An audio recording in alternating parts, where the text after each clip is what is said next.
नमस्कार, आदाब, सत श्री अकाल, जय भीम, जोहार। मेरा नाम है नवीन कुमार। संभल हिंसा के बाद सामने आई पोस्टमार्टम रिपोर्ट ने प्रशासन और सरकार की कलई उतार कर रख दी है। कमिश्नर आंजनेय सिंह जिस तरह की बातें कर रहे हैं उससे यह बात अब छिपी नहीं रह गई है कि प्रशासन पूरी तरह से एक राजनीतिक कठपुतली की तरह काम कर रहा था। और अगर ऐसा नहीं है तो सुबह के 6:30 बजे हजारों गुंडे मस्जिद के सामने पहुंचे कैसे? क्योंकि साफ नजर आ रहा था कि वो गुंडे अपने आप नहीं पहुंचे थे। इसकी पूरी रात तैयारी की गई होगी।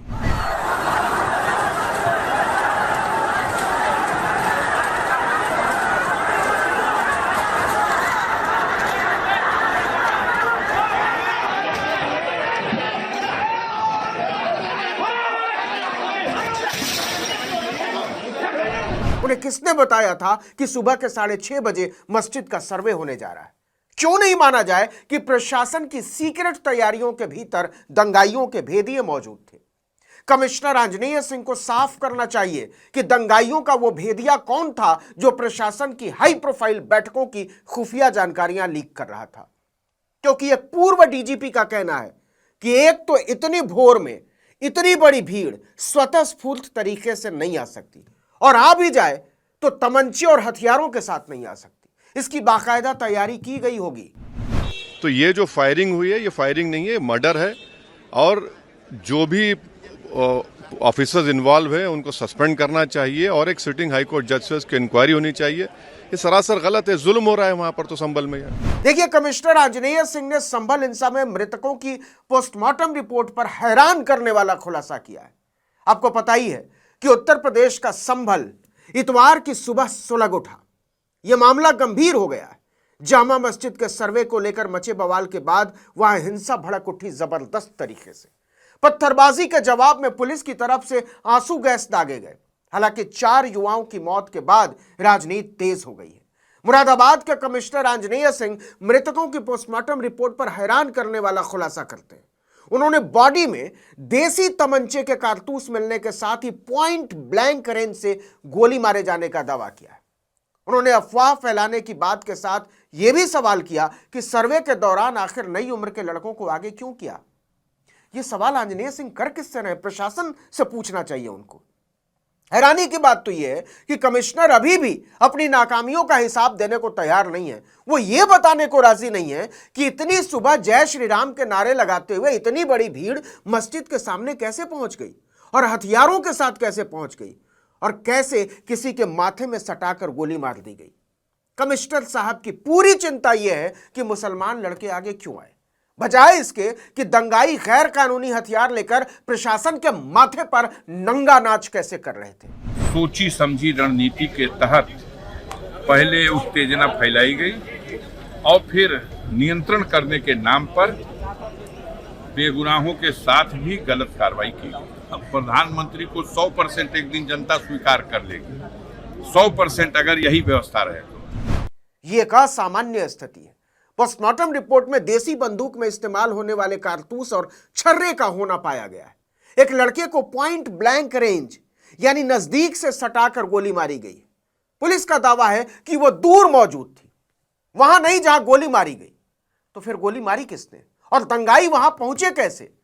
पुलिस का दावा है कि वह इस मामले की पड़ताल करेगी, लेकिन यही तो सवाल है कि क्या वाकई पुलिस, प्रशासन और सरकार की विश्वसनीयता बची हुई है?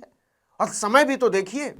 वो 150 कदम से कम ज्यादा से गोली मारी, 300-200 पुलिस ने गोली मारी है। 300 पुलिस आई तो फिर आपने क्या पूछा, क्या बताया पुलिस ने? क्या बताया? जब मेरे बच्चे को लूट लिया उन्होंने तो मैं क्या बताती भैया उन्हें? कोई उठाने वाला नहीं था। उन्होंने सरका के फेंक दिया उधर को, गोली मार के पुलिस वाले ने। अब क्या कहूँ बेटे सरकार से, मेरा तो लूट गया। अल्लाह मैं किससे कहूँ? अरे मेरा तो वही रखवाली था। अमेरिका हजारों करोड़ की घूसखोरी के मामले में अडानी को जेल भेजने पर आमादा है। तय था कि संसद में यह मुद्दा उठेगा और उठा भी। Modi ji supporting him. Nothing is going on record. Nothing is going on record. No, sir. Modi ji supporting him.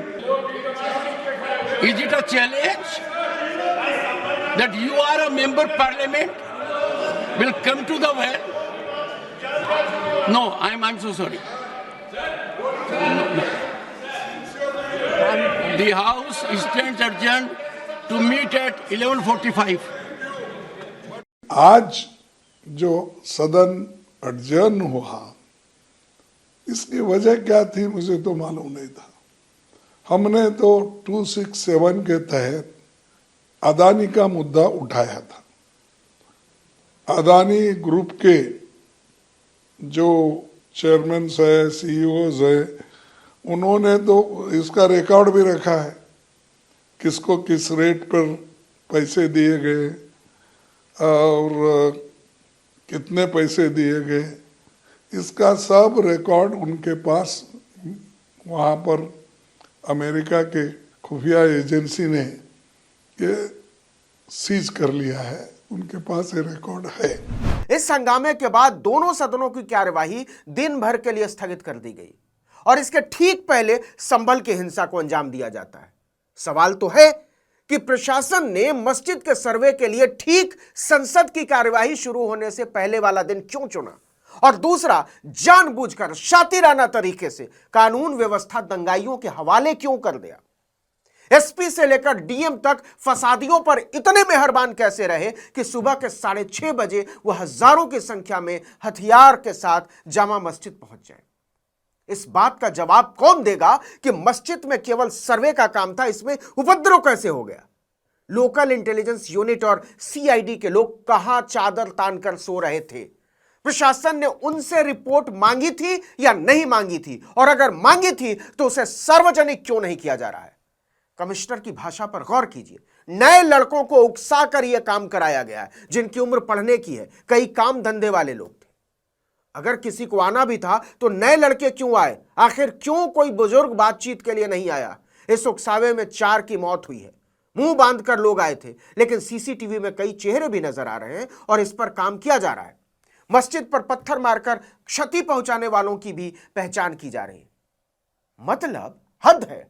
उकसावे में जान गए। यह हत्यारे तो मासूम थे जो सुबह के 6:30 बजे मुंह बांधकर हथियारों के साथ वहां भांगड़ा कर रहे थे और सिर में सटाकर गोली मार दी। और उससे ज्यादा एसपी, डीएम और कमिश्नर जो एक नाजुक हालात को अंताक्षरी का खेल समझ बैठे थे। कमिश्नर साहब के पास इस बात का क्या जवाब है कि अगर यह वाकई फसाद है और कत्लेआम नहीं है तो सिर्फ मुसलमानों की जान क्यों गई, वो भी गोली मारकर, और उसमें भी सिर में सटाकर गोली मारी गई। आपको बता दें कि इलाके में इंटरनेट पर रोक लगा दी गई।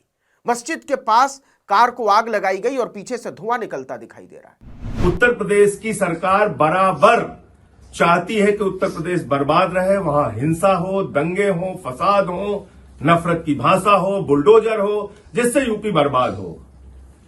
क्यों नहीं जाता अमित शाह का बेटा ऐसे मामलों में?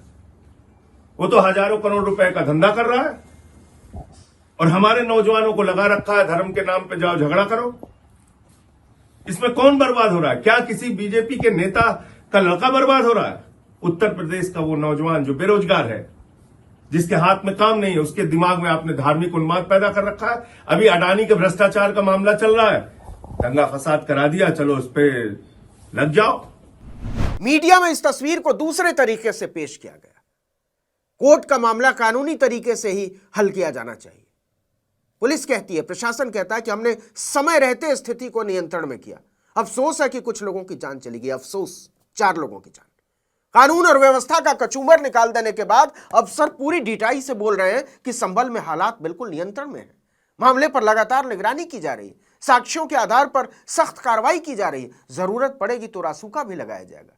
एक भीषण कत्लेआम के बाद पुलिस की तैनाती को यूपी में हालात का नियंत्रण में होना बताया जाता है।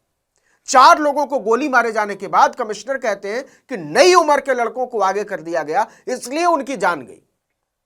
4 लोगों को गोली मार दी गई और प्रशासन कह रहा है कि यह उकसावा है। योगी आदित्यनाथ की पुलिस सीधे ही नारे क्यों नहीं लगाने लगती कि गुंडे, मवालियों, दंगाइयों, तुम गोली चलाओ, हम तुम्हारे साथ हैं, या फिर मुसलमानों के मोहल्ले कर दो वीरान, लोकतंत्र को रौंदना माफ है। वैसे भी तो यही हो रहा है। मुसलमानों के हर चेहरे पर दहशत और वीरानी का जो अभियान नरेंद्र मोदी ने छेड़ा है, उसका अंजाम यही होना था। आने वाले दिनों में ऐसी बहुत सारी तस्वीरें देखने के लिए तैयार रहिएगा। इस वीडियो में इतना ही, लेकिन अगर आपने आर्टिकल 19 इंडिया को अब तक सब्सक्राइब नहीं किया तो फौरन कर लीजिए, बेल आइकॉन दबाइए, घंटी जैसी आकृति लाइक कीजिए और कमेंट करके बताइए हमारा वीडियो आपको कैसा लगा। हमारा ट्विटर हैंडल है article19_India और मेरा ट्विटर हैंडल है नवीन जर्नलिस्ट। नमस्कार।